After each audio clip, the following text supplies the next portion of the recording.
L'actualité internationale, Donald Trump accentue la pression sur l'Iran. Un deuxième porte-avions américain doit être prochainement déployé dans le Golfe. Il rejoindrait une première armada déployée dans la région depuis janvier.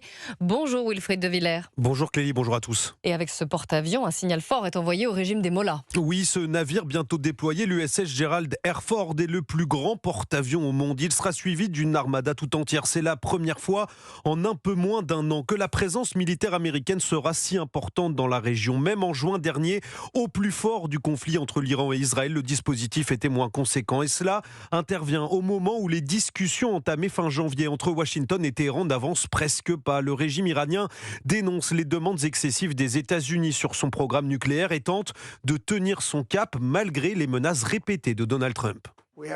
Il faut passer un accord, sinon ce sera très traumatisant pour l'Iran.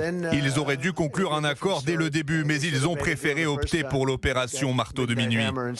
Marteau de minuit, le nom de cette opération américaine qui en juin dernier a visé plusieurs sites nucléaires iraniens. Encore une fois, la menace de Donald Trump est à peine voilée. Il veut des négociations. Si ces dernières n'avancent pas officiellement pour l'instant, les lignes semblent tout de même bouger doucement. Selon plusieurs sources diplomatiques, Téhéran comme Washington seraient prêts à une certaine flexibilité, notamment sur un possible enrichissement d'uranium en Iran, mais sous réserve de limites claires. Merci beaucoup Wilfried de Villers.